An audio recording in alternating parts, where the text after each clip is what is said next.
All right, welcome back to a brand new video of the Targeted Individual Program, Targeted Individual Experience. So it looks like it's going to rain. All right, very cloudy. I can feel a little bit of drizzle. I didn't realize it was going to rain.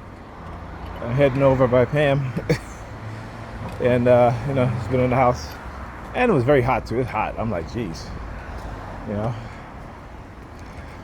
when are we going to get a break from this weather?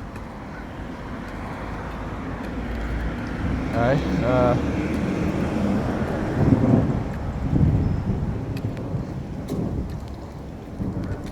But yeah, anyway, the reason why I was looking back, because again, I started to see a lot of gray vehicles parked up on this block. more so than usual. Talk about how they'll go through phases in which they'll use colors, right? Psychological color warfare.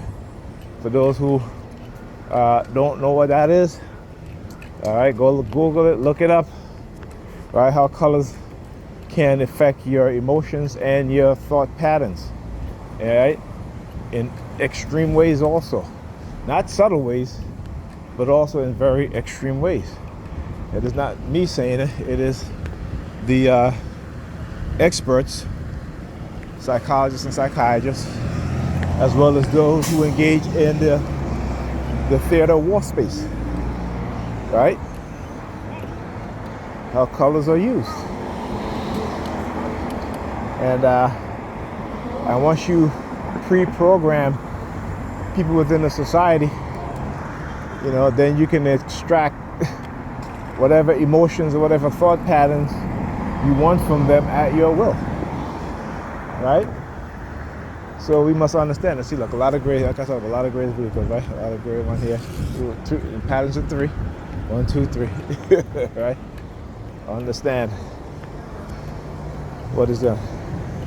So, again, sending me subliminal message about, the whole,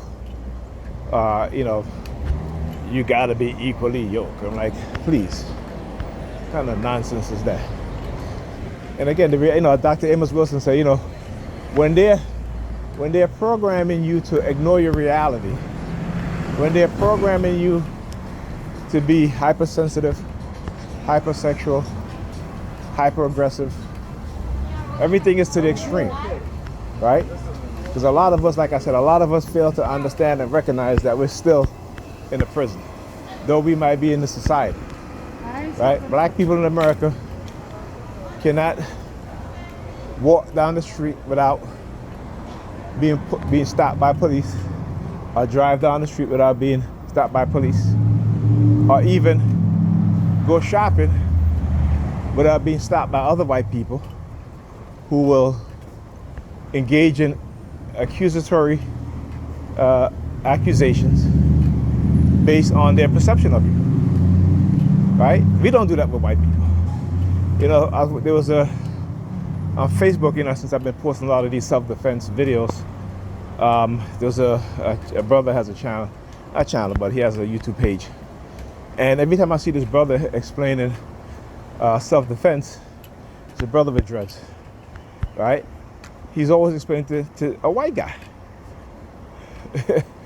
And I'm saying to myself, okay, when do you go in the white community and do you see just white people who would just hang out on the street or have you, or even if they take self-defense or what have you, do you see them teaching black young men how to protect themselves, right?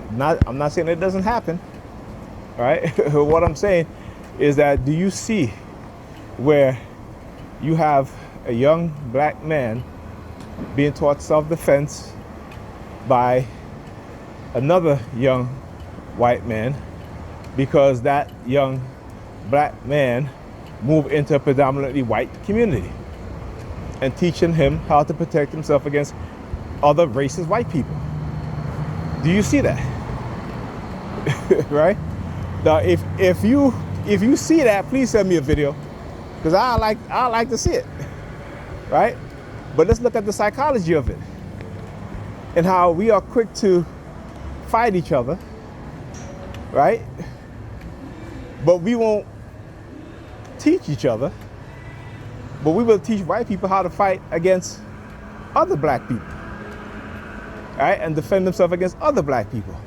And not in a, like I say, if you're